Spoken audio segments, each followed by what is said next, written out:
Hello tout le monde, j'espère que vous allez bien, que vous avez passé un bel été et on se retrouve encore une fois pour ce culte du 13 septembre par vidéo. Je pense que quand même ce sera la dernière fois parce qu'il y a toute une équipe qui travaille pour la reprise des cultes et pour l'instant le 27 septembre a été annoncé pour qu'on puisse se revoir tous à la chapelle.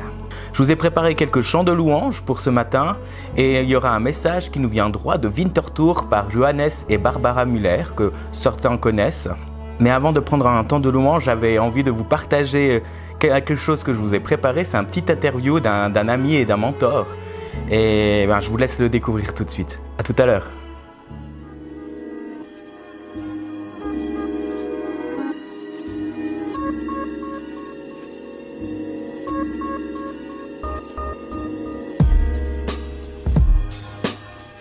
Benoît Dubray, marié à Sarah, 2 enfants, prof de chimie, membre de l'église de la Passerelle, à Vevey.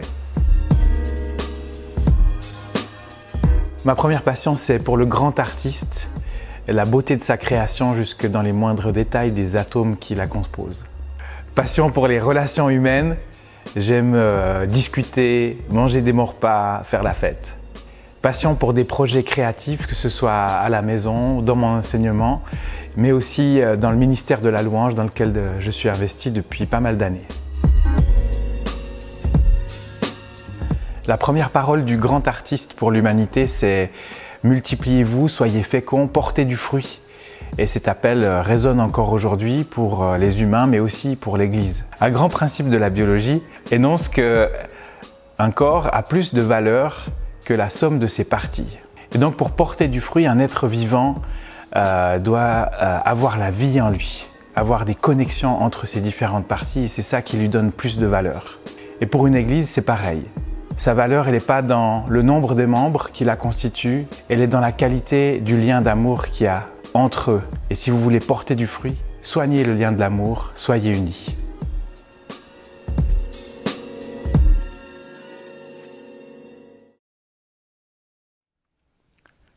Voilà, j'espère que vous avez apprécié ce petit interview et on va prendre tout de suite quelques chants de louange que je vous laisse simplement lire les paroles, chanter si vous les connaissez, chanter si vous les connaissez pas aussi.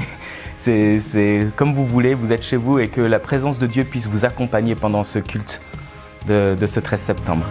À tout à l'heure.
été brisé, vide et sans espoir.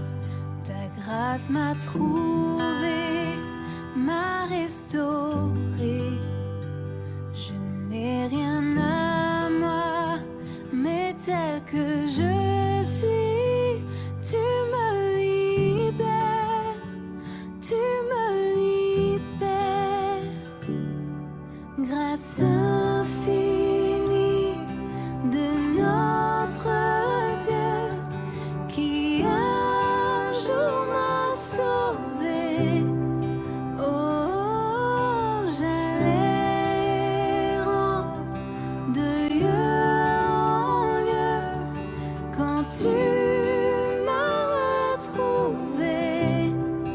Et maintenant je vois. Je vois l'amour, la grâce dans tes yeux, donnant ta vie pour moi, me ramenant de la mort à la vie.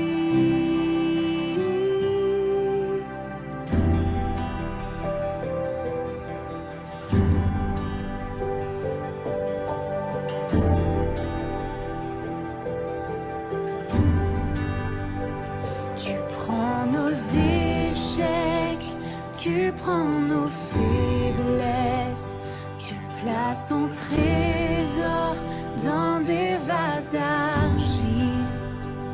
Oh, prends mon cœur, Père, je veux te servir pour que tous voient ta vie en moi.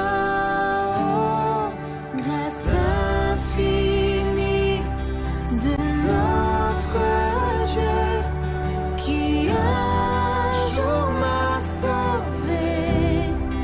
Oh, j'allais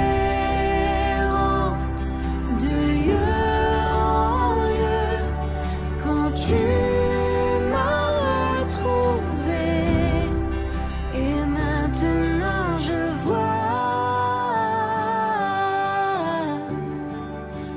vois l'amour, la grâce dans tes yeux, donnant ta vie pour moi, me ramenant de la mort à la vie.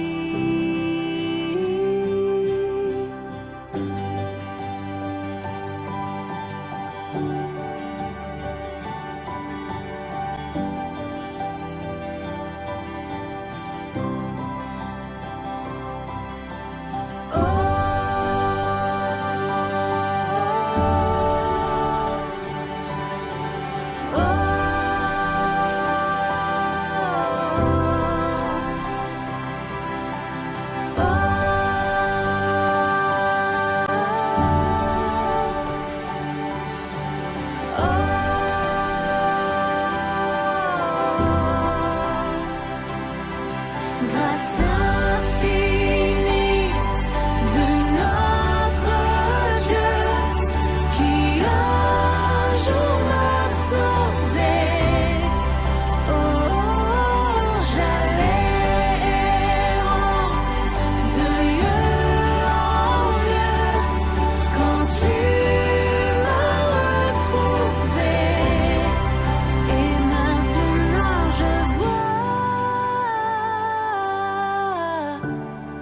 je vois l'amour, la grâce dans tes yeux, donnant ta vie pour moi,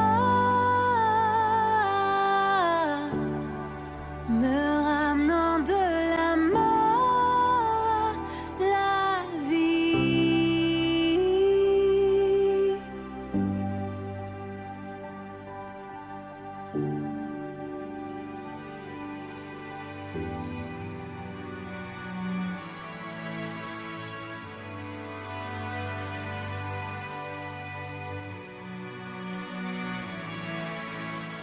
Oh Dieu créateur, là au départ, en avant le début des temps.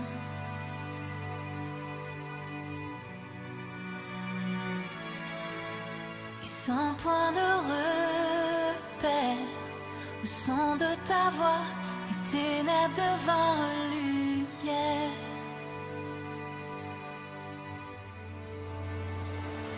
Et quand tu pars, 100 milliards de galaxies voient le jour, et les planètes sont façonnées par ton son. Si les étoiles t'adorent, je t'adorerai. Je vois ton cœur dans tout ce que tu as fait. Chaque étoile qui brille témoignant de ta grâce. Si la création te loue, je te louerai.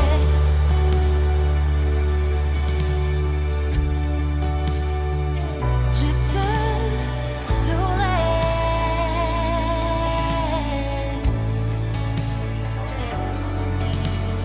Ô Dieu de promesses, ta parole est vraie, aucun mot n'est vide ou futile.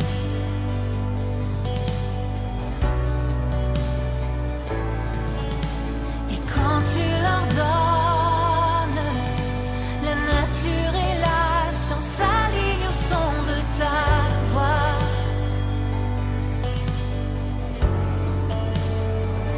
Et quand tu pars, 100 milliards de créatures prennent vie en évolution vers tout ce que tu dis. Si elle parle de ta nature, j'en parlerai. Je vois ton cœur dans tout ce que tu as dit. Les couleurs du ciel, une œuvre de ta grâce. Si la création te suit, je te suivrai.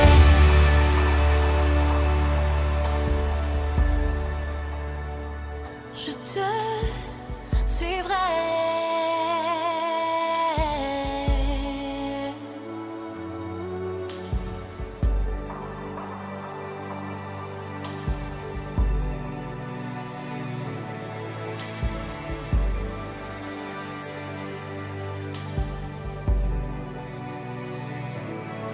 Si les étoiles t'adorent, je t'adorerai.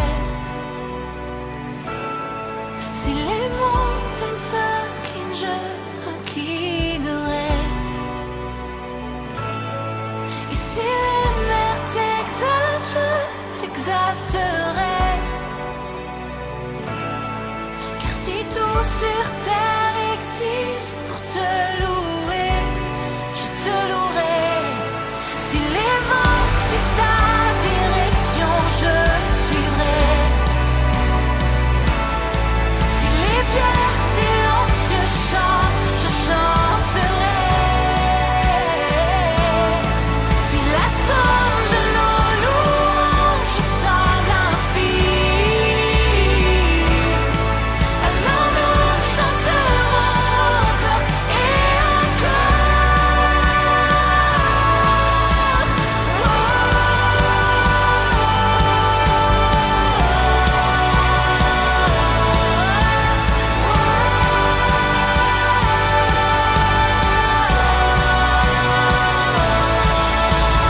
Ô Dieu rédempteur, venu pour mon cœur, malgré mes échecs, mon orgueil.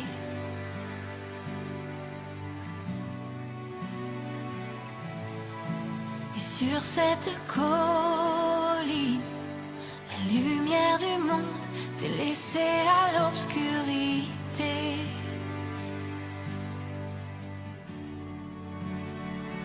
Et quand tu pars, mes 100 milliards d'échecs disparaissent.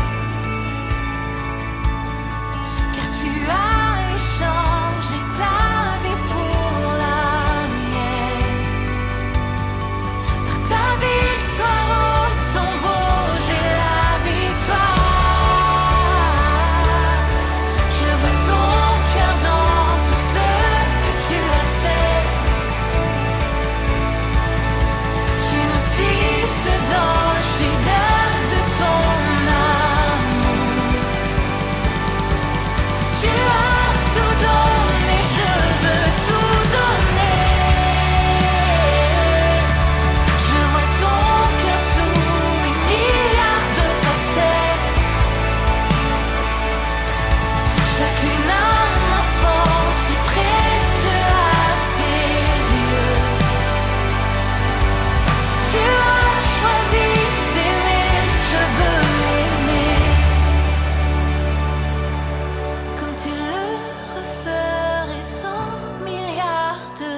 Mais qui pourrait mesurer ton grand amour?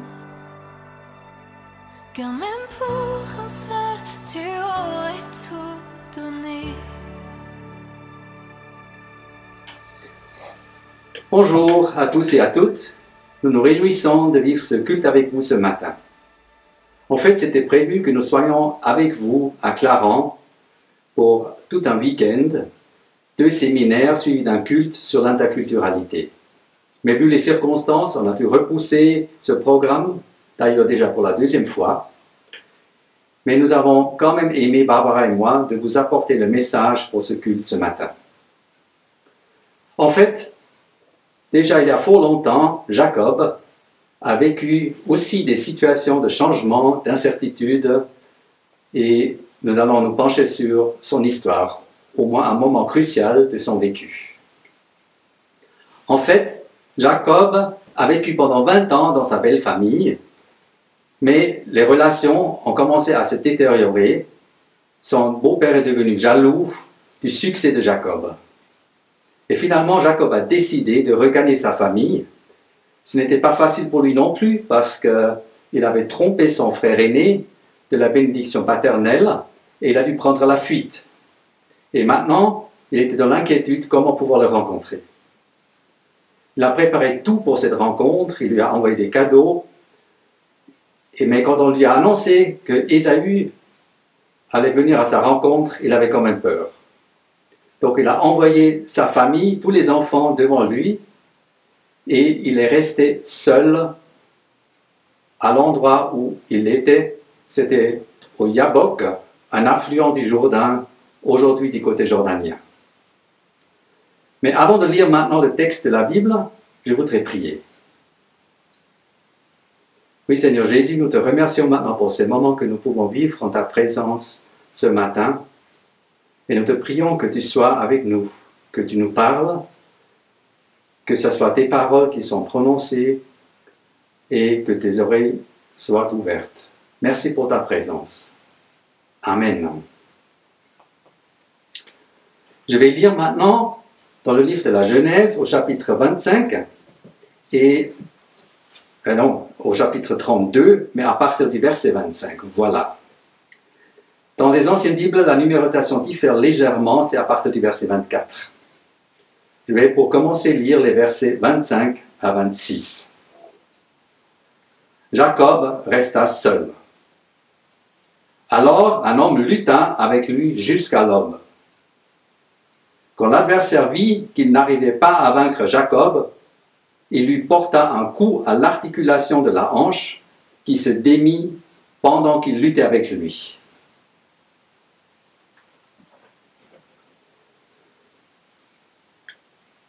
Jacob vit cette incertitude devant la rencontre avec Ésaü, une incertitude que nous pouvons mieux comprendre cette année avec la crise de Covid-19. Il se trouve devant ce danger. Ésaü vient avec 400 hommes à sa rencontre et il aurait vraiment besoin maintenant de la présence et de l'aide de Dieu. Et Dieu, effectivement, est là. Nous comprenons par la suite que c'est lui qui vient à la rencontre de Jacob cette nuit, mais plutôt que de le réconforter, il vient l'attaquer. Un Dieu dangereux. Mais comment comprendre? Pourquoi est-ce que Dieu s'attaque-t-il à quelqu'un qui est un croyant pratiquant? Jusque-là, Jacob s'est toujours fié en sa propre force et en ses méthodes. 20 ans avant, quand il a pris la fuite devant son frère, il avait déjà passé une nuit seul dans la présence de Dieu, à Bethel. Et le matin, après un rêve saisissant, il a dit à Dieu, « Si tu me gardes, si ce Dieu me nourrit, s'il me conduit ici sain et sauf, alors il sera mon Dieu. »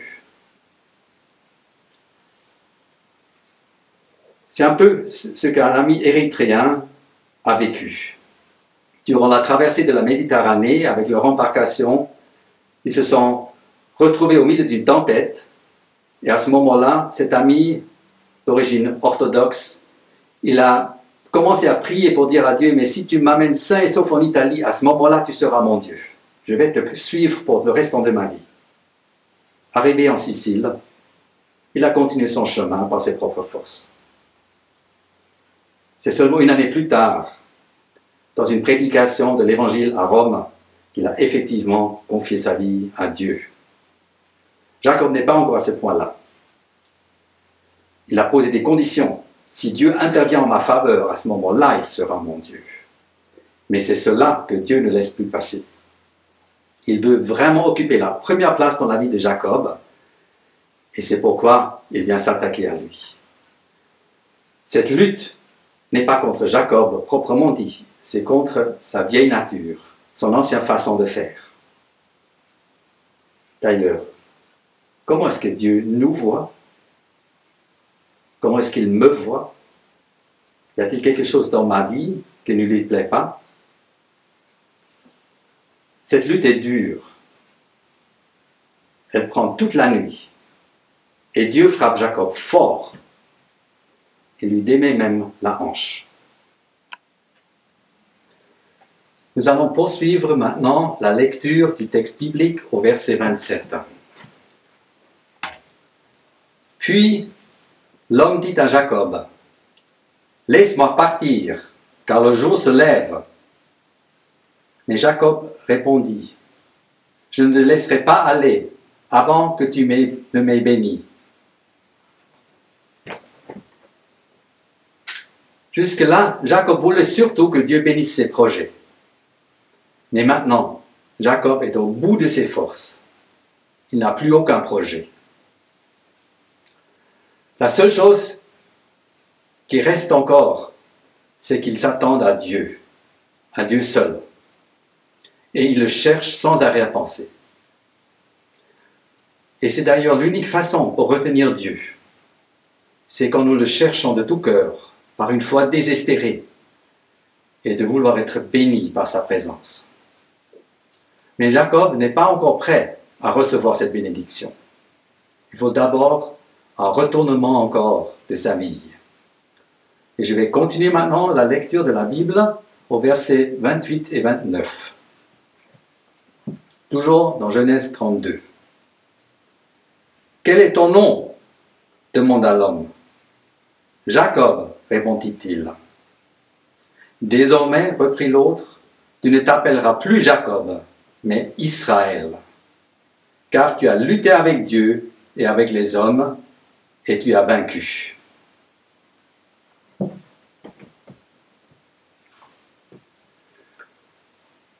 Ce changement de nom est très significatif. En fait, l'ancien nom de Jacob signifie trompeur. C'est une description de l'ancien Jacob, un homme habile qui cherche ses propres avantages. Il peut être très religieux, mais il pratique la religion pour retirer quelque chose pour lui-même. Et si l'adversaire l'oblige maintenant à prononcer son nom, Jacob, trompeur, c'est pour qu'il résume la honte de sa vie passée. C'est difficile pour Jacob d'avouer cela à ce moment-là, mais c'est nécessaire pour qu'il puisse entrer dans une nouvelle étape. Et cette nouvelle étape est désignée par son nouveau nom, Israël. Il lutte avec Dieu. Dans cette lutte, Jacob est déclaré vainqueur. Il a vaincu. Mais comment est-ce que c'est possible? Parce que Jacob, il n'est pas plus fort. L'autre le touche à la hanche et l'articulation se démet. Jacob n'est pas plus grand non plus. Parce que c'est l'autre qui lui donne un nouveau nom et c'est l'autre qui le bénit. Mais à ce moment-là, Jacob est réduit à l'impuissance et il ne peut plus s'attendre à autre chose et à quelqu'un d'autre qu'à Dieu seul. Et c'est à ce moment-là qu'il fait une démarche de foi, qu'il implore la grâce de Dieu. Et il sort libéré de son ancienne façon de vivre. Jacob vit un retournement complet de sa vie. Et c'est cela qui le rend vainqueur. Vainqueur, non pas de Dieu, mais vainqueur de lui-même. Maintenant, nous allons poursuivre la lecture du texte biblique dans les versets 30 et 31. Jacob l'interrogea. « S'il te plaît, fais-moi connaître ton nom. »« Pourquoi me demandes-tu mon nom ?»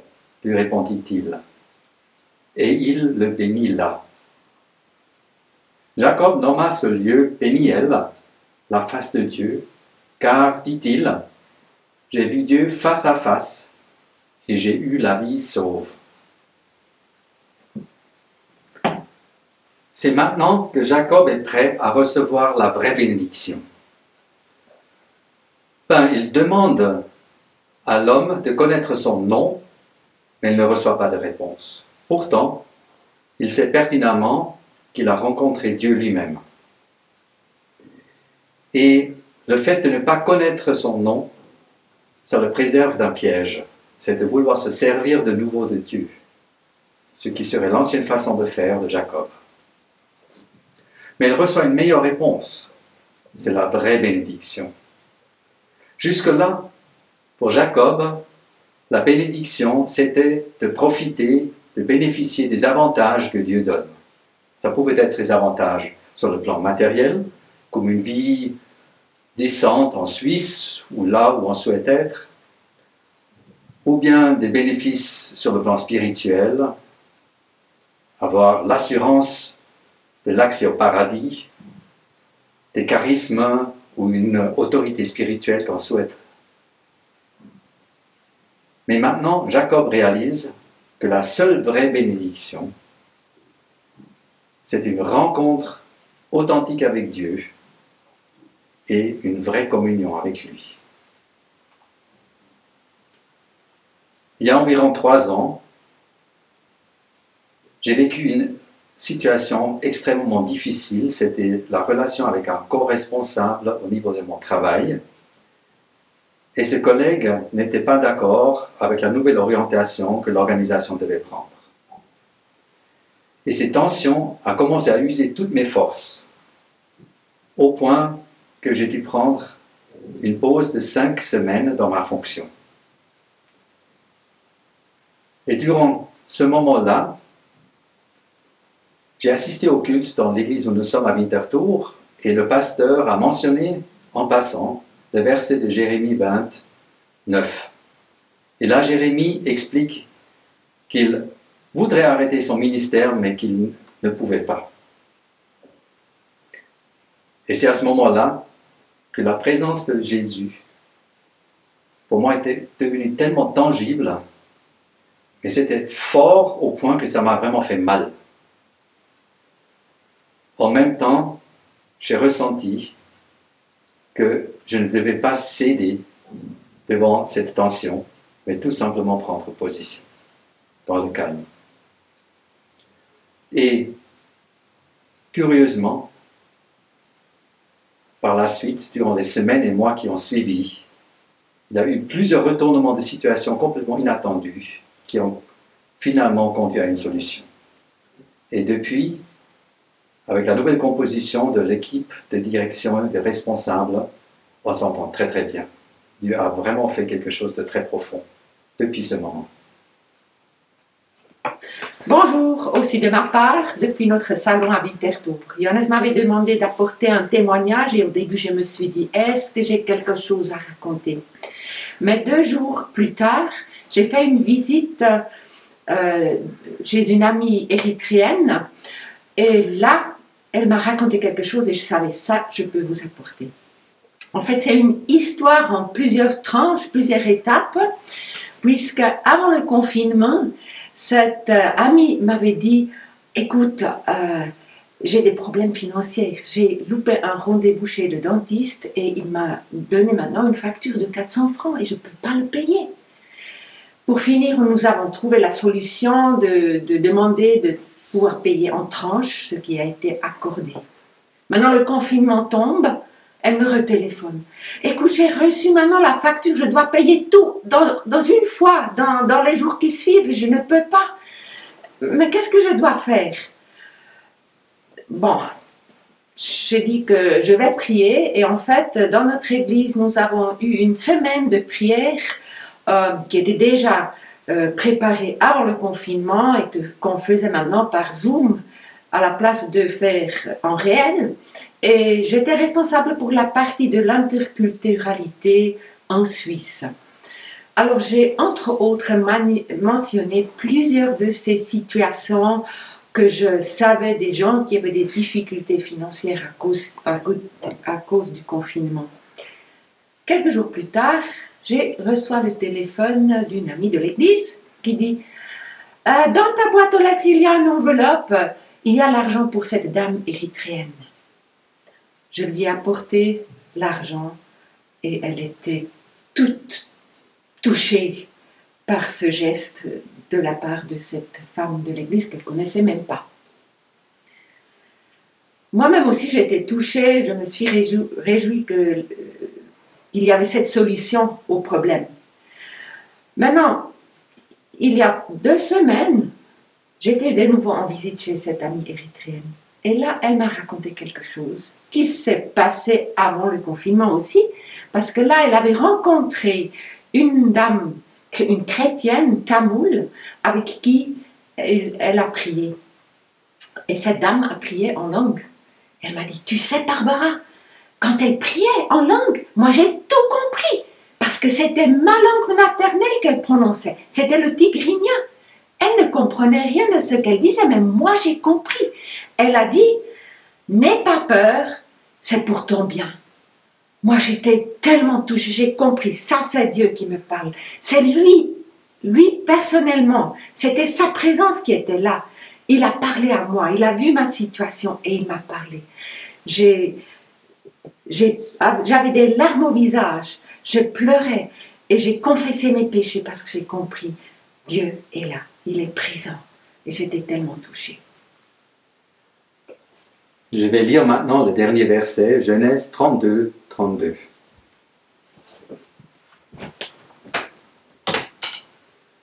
Quand Jacob eut passé le gué de Péniel, le soleil se leva.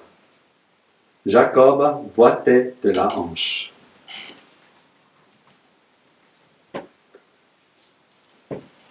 Jacob a reçu la bénédiction, mais il y a un prix à donner. C'est de se consacrer au Seigneur sans réserve. Dans cette lutte, Jacob s'est donné ainsi. Et il en a des séquelles. En fait, il boite. Il est marqué par Dieu pour le reste de sa vie. Il le ressent à chaque pas. Dans la chair, Jacob boite. Mais spirituellement, il marche. C'est un aide-mémoire pour lui.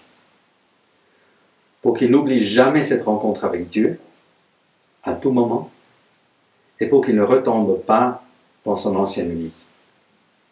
Et parfois, Dieu nous laisse une telle limitation pour que nous n'oublions pas sa présence et son intervention dans notre vie. Et c'est à ce moment-là que le soleil se lève pour lui. C'est le point tournant de sa vie, parce que sa vie ne sera plus jamais la même. Quand on poursuit la lecture dans le livre de la Genèse, on réalise qu'à plusieurs moments, Jacob adore l'Éternel. Sa foi est effectivement devenue authentique à partir de ce moment-là. Et voilà ce que nous souhaitons pour vous, pour nous tous, pour nous-mêmes, c'est que la situation actuelle d'incertitude contribue à ce que plusieurs aient une rencontre authentique avec le Seigneur. Et même si cela n'est pas seulement agréable, pour que nous puissions vivre un nouveau jour avec le Seigneur. Que le Seigneur nous bénisse, qu'il nous bénisse abondamment dans ce sens, durant ces temps à venir. Amen. Un grand merci à Barbara et Johannes pour ce message. Nous arrivons à la fin de ce culte. Comme d'habitude, on va vous proposer, si vous avez envie de faire un don, une offrande pour la chapelle, les informations vont s'afficher maintenant sur l'écran.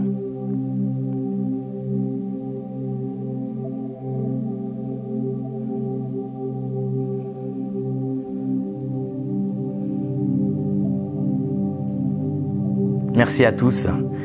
Avant de se retrouver le 27 septembre tous ensemble à la chapelle, il y aura un culte communique le 20 septembre avec les églises locales. Et je vous invite donc à attendre les informations qui parviendront par mail sur le lieu et l'heure du rendez-vous.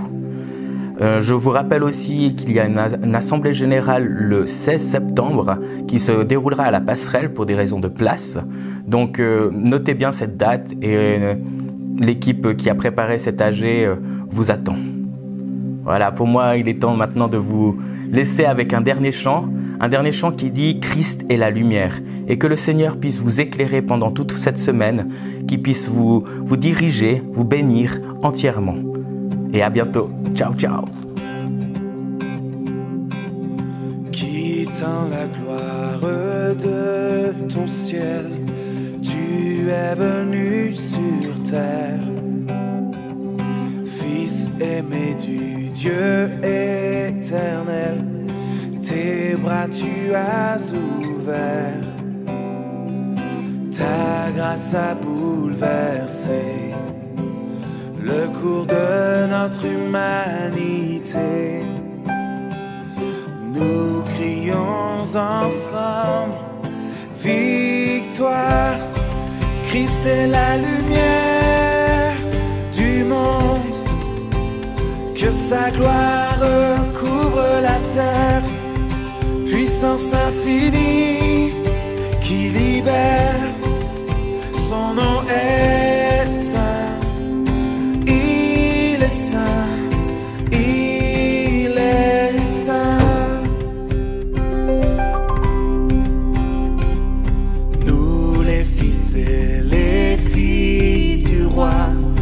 Entonnons chaque jour un hymne de gloire et de joie, célébrant son amour. Les nations de la terre s'inclineront devant le Père, chanteront ensemble victoire. Christ est la lumière du monde, que sa gloire couvre la terre. Puissance infinie qui libère, son nom est saint. Il est saint, il est saint. Christ est la lumière du monde, que sa gloire couvre la terre. Puissance infinie qui libère, son nom est saint. Son nom est saint. Il est saint. Il est saint. Son nom est saint. Son nom est saint. Il est saint. Il est saint. Son nom est saint. Jésus est saint. Il est saint. Il est saint. Son nom est saint. Son nom est saint. Il est saint. Il est saint. Christ est la lumière du monde, que sa gloire couvre la terre. Puissance infinie qui libère,